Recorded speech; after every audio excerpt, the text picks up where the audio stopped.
ছোটন। হ্যাঁ বলেন। কদিন মালিক আসতে পারবে না, তাই মালিকের মেয়েকে পাঠিয়েছে। হ্যাঁ ঠিকই আছে, তো কি হয়েছে? উনি এই জায়গার কিছু চেনেন না, ওনাকে একটু ঘুরিয়ে দেখিয়ে আই। কেন, আমি ছাড়া কি অন্য কেউ নেই? জানি না, উনি তোকে ডাকছে। ঠিক আছে চলেন।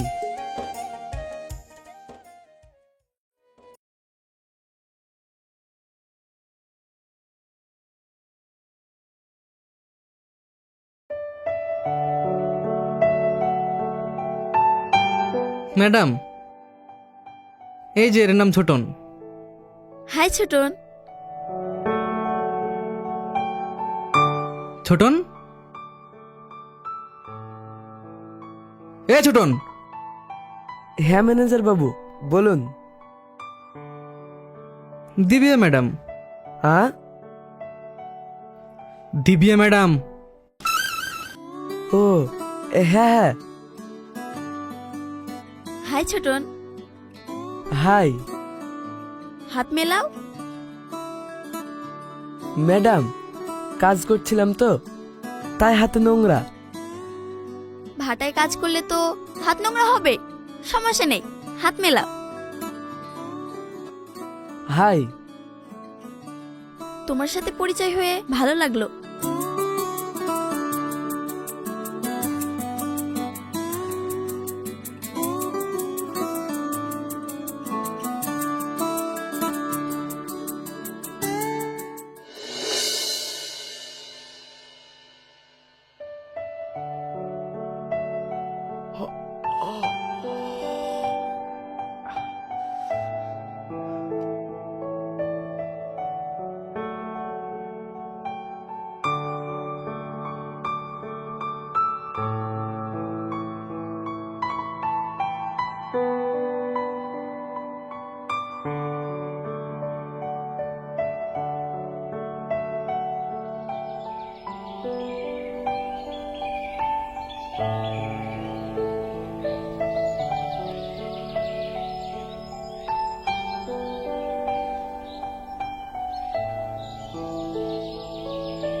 কই রে, চাটা নিয়ে আই। যাচ্ছি।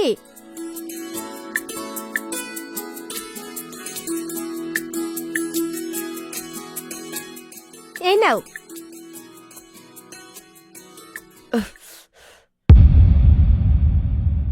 কি রে, আমাদের 7 বছর বিয়ে হয়ে গেল, 5 বছর একটা মেয়ে আছে, আজ পর্যন্ত একটা কাজ ঠিক করে করতে পারিস না? আমি ইচ্ছা করে ফেলেছি নাকি? চুপ, সকালে উঠে আমার হাতটা পুড়িয়ে দিলি। যা এখান থেকে।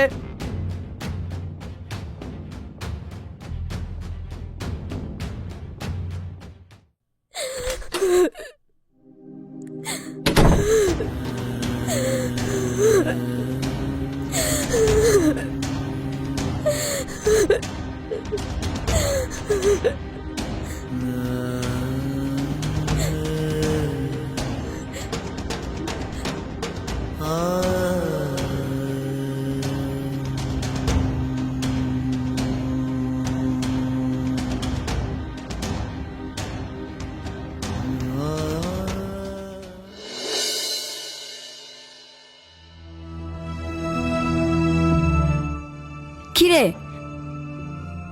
এত সকাল সকাল বৌমার উপর এত রেগে কথা বললি কেন? তো কি করব, এই তোমাদের জন্য আজ আমার এই অবস্থা।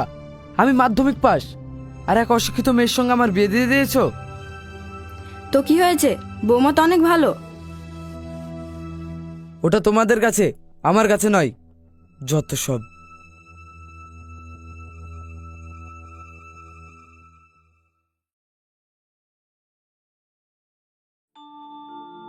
আচ্ছা, আপনার দুটো ছেলে তাই না? হুম।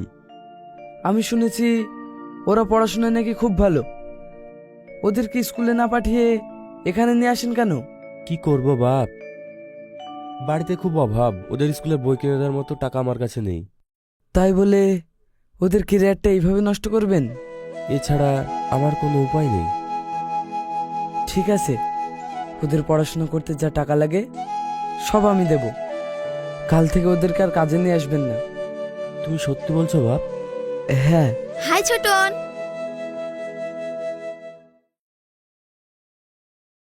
আরে ম্যাডাম, আপনি? হ্যাঁ, এসো এদিকে, তোমার সাথে একটু দরকার আছে। ঠিক আছে চাচা, আপনি যান, ওদেরকে আর কাজে পাঠাবেন না।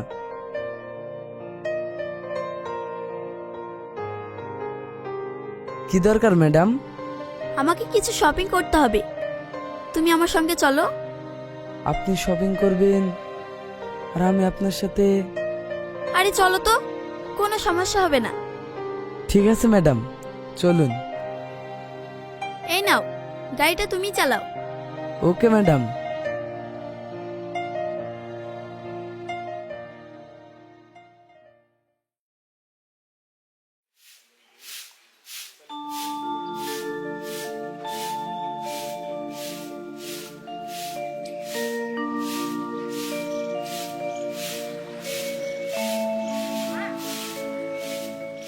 মা, আপনি উঠোনটা ঝাড় দিয়ে গোসল করে নিন, আমি স্কুল থেকে মেঘনাকে নিয়ে এসে আপনাকে খেতে দিচ্ছি। তুমি কেন যাচ্ছ? ছোটন তো নিয়ে আসে। আপনার ছেলে আমাকে ফোন করেছিল, বললে একটা আর্জেন্ট কাজ আছে, আসতে দেরি হবে। ও ঠিক আছে বৌমা, যাও। হুম।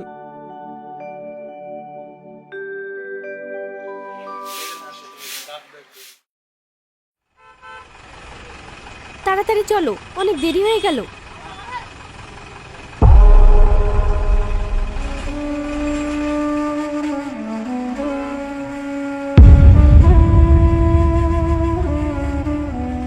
ও তাহলে এটাই ওর আর্জেন্ট কাজ ছিল।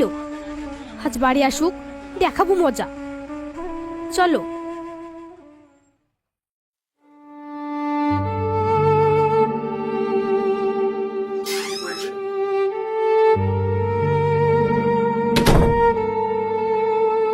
কি ব্যাপার, এখনো শুয়ে আছো? শরীর খারাপ নাকি? এমনি শুয়ে আছি, ভালো লাগছে না তাই। ঠিক আছে,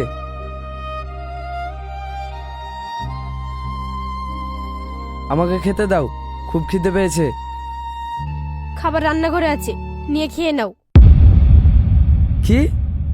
আমি কাজ করে বাড়ি আসছি, তুই শুয়ে থাকবি আর আমাকে ভাত খুলে খেতে হবে? দে ভাত দে। আমি দিতে পারবো না, ইচ্ছে হলে খুলে খাও, নইলে খেতে হবে না।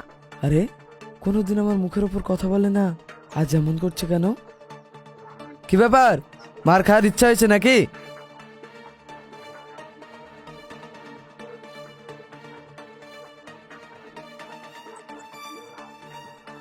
ঠিক আছে, আমি খুলে খাচ্ছি।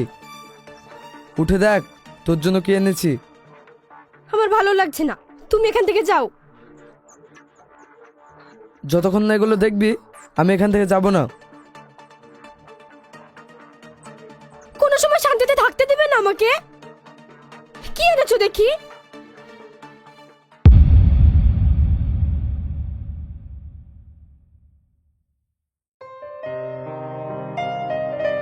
আজ ম্যাডাম আমাকে শপিং মলে নিয়ে গেছিল, ওখানে শাড়িগুলো দেখে আমার মনে হলো তুই এই শাড়িগুলো পরলে তোকে অনেক সুন্দর লাগবে, তাই নিয়ে আসলাম। ঠিক আছে, আমি হাত মুখ ধুয়ে আসি।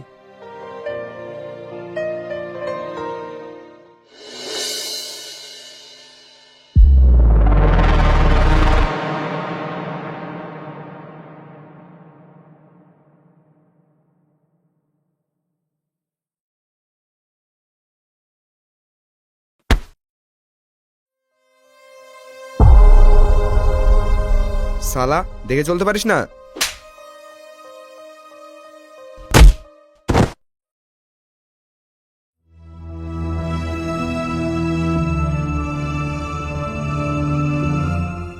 কি ব্যাপার, ওকে মারছো কেন? সেই কৈফত কি তোকে দিতে হবে? হ্যাঁ দিতে হবে, কারণ ও আমার আন্ডারে কাজ করে। ওকে সরি বলো। এ শালা বলে কি রে, ওকে সরি বলতে হবে? এই যাকে বুঝিয়ে দে।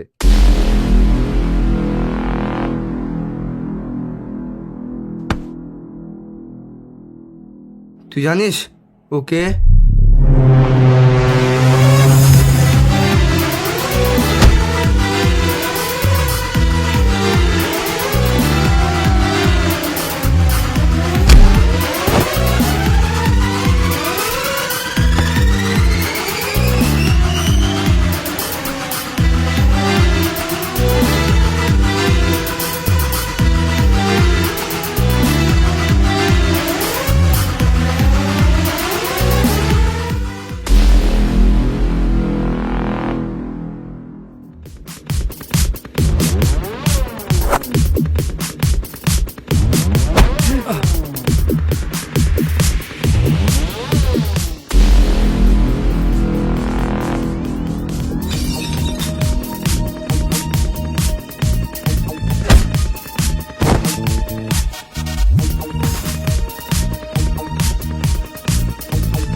এই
শালা তোকে দেখে নেব।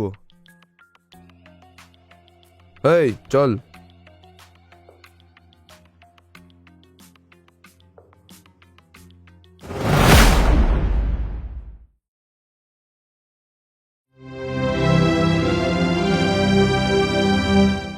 চলুন চাচা, আপনাকে আর আজ কাজ করতে হবে না।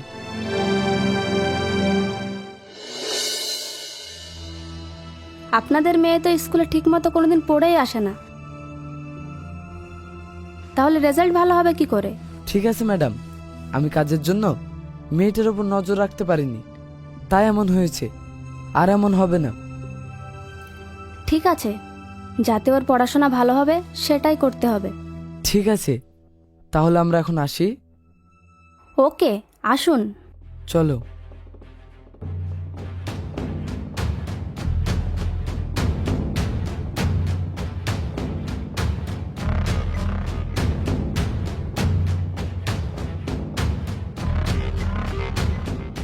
বাড়িতে সারাদিন কি করিস? মেয়েটা ঠিকমতো পড়াশোনা করছে কিনা সেটা দেখতে হবে না? ওর রেজাল্ট ভালো হয়নি, ওর কোনো দোষ নেই, যত দোষ তোর। মাই তো পড়াশোনা জানে না, তাহলে মেয়েকে কি করে পড়াবে?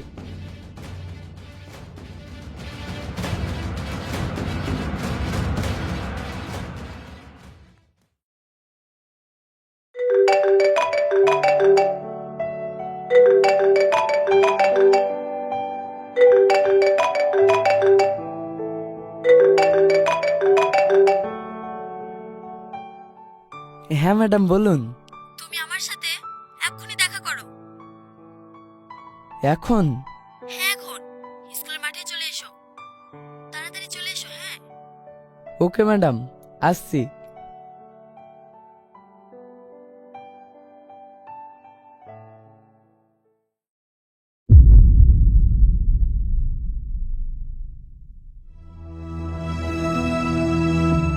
তোমাদের জন্য শান্তি করে একটু ছুটিও কাটাতে পারবো না? বাড়িতে বউ বাচ্চা আছে, তাদেরকেও তো সময় দিতে হবে নাকি? কি যেতেই হবে? ওকে, আসছি। কি হলো? আজকে তো ছুটি, আবার কোথায় ডাকছে? আর বলো না, ভাটায় নাকি একটা ইউনিয়নের মিটিং আছে, আমি না গেলে নাকি হবে না। ও ঠিক আছে, তাহলে আমি রান্না করি, খেয়ে যাও। না না, খেতে গেলে অনেক দেরি হয়ে যাবে, আমি ওখানে খেয়ে নেব। তাই বলে না খেয়ে চলে যাবে? সমস্যা নেই, ওখানে আমি খেয়ে নেব। ঠিক আছে, মনে করে খেয়ে নিবে। হ্যাঁ দাও, সেদিন যে নতুন জামাটা কিনলাম ওটা দাও। মিটিং বলে কথা, ভালো জামা কাপড় না পরলে হয়? হুম।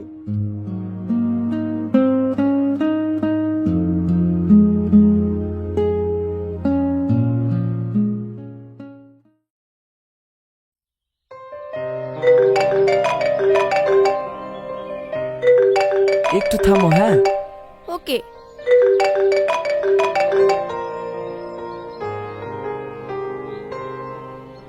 হ্যাঁ বলো। মেঘনার স্কুল থেকে আসার সময় হয়ে গেছে, তুমি ওকে আনতে পারবে? না না, আমার একটু কাজ আছে, আমার কাজ এখনো শেষ হয়নি। ঠিক আছে, তাহলে আমি যাচ্ছি।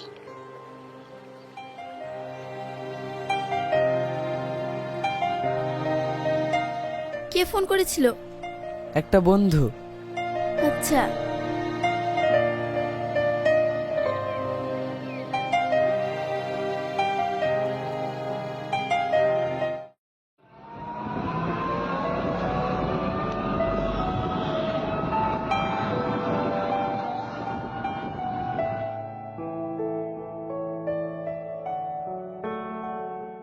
কি হলো? জানি না, দেখছি।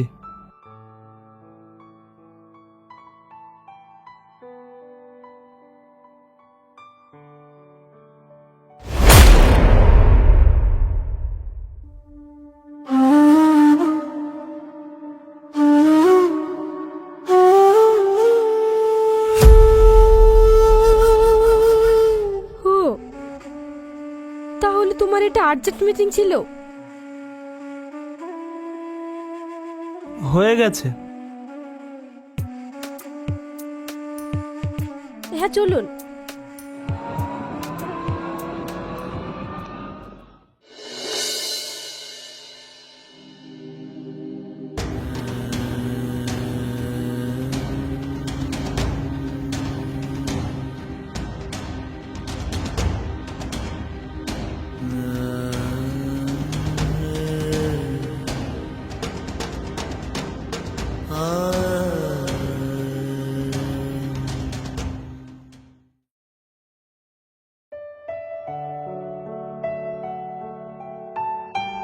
ছোটন, হ্যাঁ বলেন।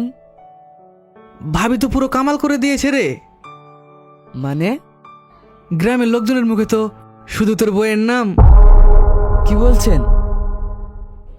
ভাবি মুখে মেকআপ করে আর হট ড্রেস পরে ঘুরে বেড়াচ্ছিল, ভাবিকে কিন্তু সেই লাগছিল। কি? হ্যাঁ, আমার তো এখনই ভাবিকে দেখতে ইচ্ছে করছে।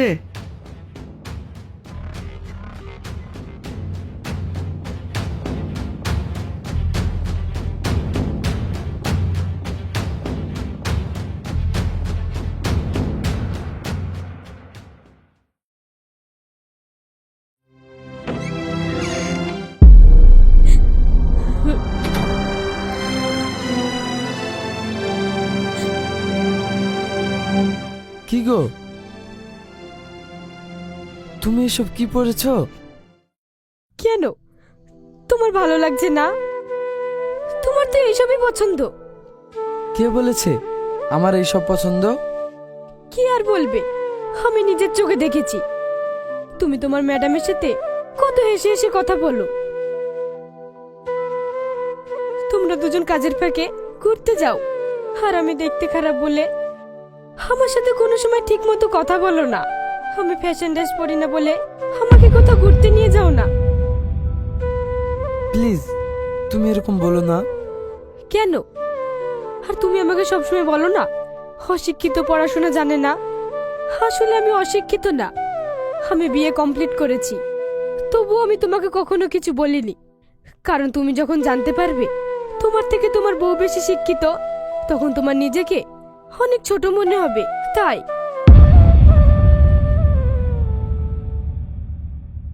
ছোটন, তুমি আমাকে ভালোবাসবে তো? দেখো আমি কত সুন্দর ড্রেস পরেছি, আমাকে তোমার ভালো লাগছে তো? তুমি এসব কি বলছো শ্রেয়া? তুমি জানো একটা মেয়ে তার স্বামীর ভাগ কোনোদিন কাউকে দিতে পারে না, ঠিক তেমনই আমিও তোমার ভাগ কাউকে দিতে পারবো না। তুমি যেরকম চাইবে আমি সেরকমই থাকবো। তুমি চাইলে আমি সারা জীবন এমন ড্রেসই পরবো, কিন্তু প্লিজ তুমি অন্য কারোর সাথে সম্পর্কে জড়িও না। তুমি যেমন ছিলে তেমনই ভালো, আমার চাই না এসব মেকআপ। আমি আমার ভুল বুঝতে পেরেছি, ঘরের বউকে রেখে অন্য কারোর সাথে জড়িয়ে আমি অনেক ভুল করেছি, তুমি আমাকে ক্ষমা করো। আমি এমনভাবে গ্রামে ঘুরে বেরিয়েছি বলে তোমার অনেক খারাপ লাগছে, তাই না? অথচ দেখো তুমি এরকম মেয়ের সাথে ভালোবাসায় জড়িয়েছো। প্লিজ তুমি এসব কথা বলে আমাকে লজ্জা দিও না। আমি তোমার কাছে ভালো শাড়ি, ভালো গহনা কিচ্ছু চাই না, আমি শুধু চাই তুমি আমাকে ভালোবাসো, তাহলেই হবে। আজকের পর থেকে আমি আর তোমাকে কোনোদিন কষ্ট পেতে দেব না, তুমি আমাকে ক্ষমা করে দাও।